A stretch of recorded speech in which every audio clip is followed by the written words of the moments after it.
Pour être professionnel et filmer des mariages, il me faut absolument un full frame. Bon ok, peut-être qu'un micro 4 tiers, ça peut le faire. Go!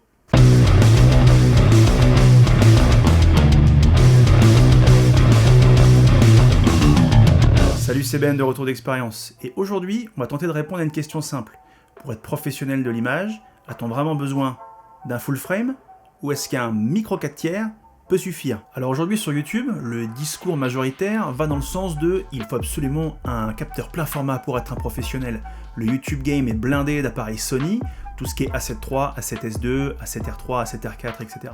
Aujourd'hui, il existe différents types de capteurs, du micro 4 tiers, de l'APS-C, du plein format qu'on appelle aussi full frame, et du moyen format qui est un petit peu plus réservé pour la photographie.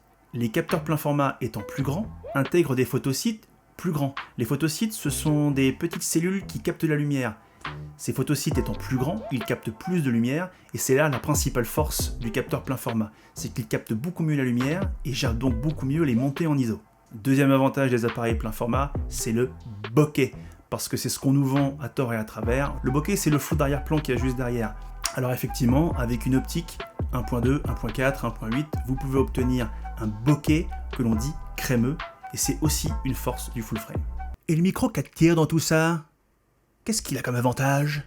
Alors d'abord, les boîtiers micro 4 tiers intègrent des fréquences d'image, des technologies et des outils professionnels pour un prix relativement raisonnable. Pour vous donner un exemple concret, aujourd'hui, le GH5 est un boîtier micro 4 tiers, on peut le trouver 1450 € boîtier nu.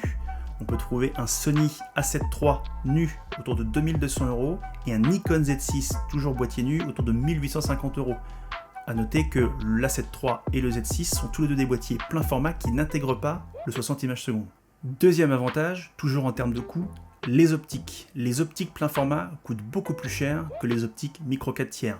En dehors du prix, les optiques micro 4 tiers sont petites, légères et compactes, là où souvent les optiques plein format sont quand même beaucoup plus grosses. On va pas se mentir, ça c'est pas ce que j'appelle compact.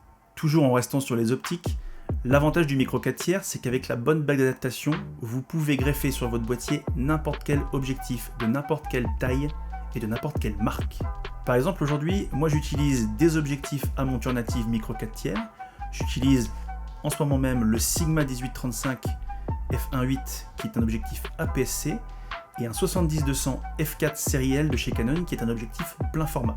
De façon générale, si ce n'est Blackmagic qui exploite cette technologie de capteur, des marques comme Panasonic ou Olympus ont des batteries avec des durées de vie relativement longues. A l'inverse du plein format, le capteur étant plus petit, il nécessite moins d'énergie et les technologies de batterie sont plus développées sur les constructeurs micro 4 tiers, encore une fois, à part Blackmagic. Par exemple, avec le GH5 ou le GH5S, surtout le GH5S qui n'a pas la stabilisation du capteur, donc qui pompe moins d'énergie, on peut tenir environ 2 heures en 4K 60 images secondes. Et je peux vous promettre que 2 heures en 4K 60 fps en prestation de mariage, c'est énorme. Alors le principal défaut des capteurs micro 4 tiers, à l'inverse des capteurs plein format, c'est leur gestion de la luminosité, notamment des basses lumières. Mais pour ça, il existe un certain nombre de solutions pour contrecarrer le problème. D'abord, des objectifs f1.2, f1.4, f1.8, il y en a chez Olympus, il y en a chez Panasonic, vous pouvez en trouver chez Sigma qui a fait toute une série, le 16, le 30 et le 56 mm f1.4. Deuxième possibilité, il existe des bagues qu'on appelle des speed boosters.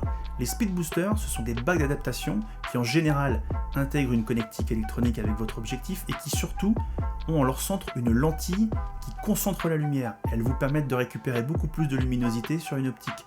Par exemple, le Sigma 1835 f1.8 que j'utilise tout de suite me permet de monter à un niveau de luminosité d'un f1.2.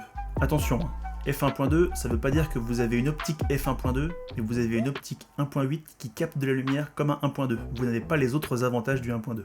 Dernière solution, Panasonic a sorti le GH5S, qui est un boîtier micro 4 tiers de 10 millions de pixels, mais avec des photosites plus grands. Il est donc bien meilleur en basse luminosité. Vous pouvez espérer tourner jusqu'à 10 000 ISO sans avoir trop de pertes en post-production. Alors en définitive, full frame ou micro 4 tiers, il n'y a pas vraiment de gagnant. Si vous avez le budget, si vous voulez vous faire plaisir, si le bokeh c'est super important pour vous, alors prenez un full frame, faites-vous plaisir. Les boîtiers full frame sont hyper performants. Si vous voulez vraiment du 60 fps en 4K, Panasonic a sorti le S1. Mais en dehors de ça, les boîtiers full frame restent des boîtiers hyper performants. A l'inverse, si vous cherchez le faible encombrement, la compacité, mais le maximum de technologie pour un budget plus réduit, le micro 4 tiers fait parfaitement l'affaire et ses quelques défauts sont parfaitement compensables. L'aspect professionnel de vos productions ne dépend pas de votre matériel, mais bien de votre créativité. Donc un full frame ou un micro 4 tiers, si vous êtes bon, le résultat sera bon. Voilà, c'en est fini pour moi. J'espère que la vidéo vous aura été utile dans votre futur choix de matos. N'hésitez pas à poser des questions en commentaire ou juste à me dire que vous avez bien aimé mon boulot, ça fait toujours plaisir. À la prochaine!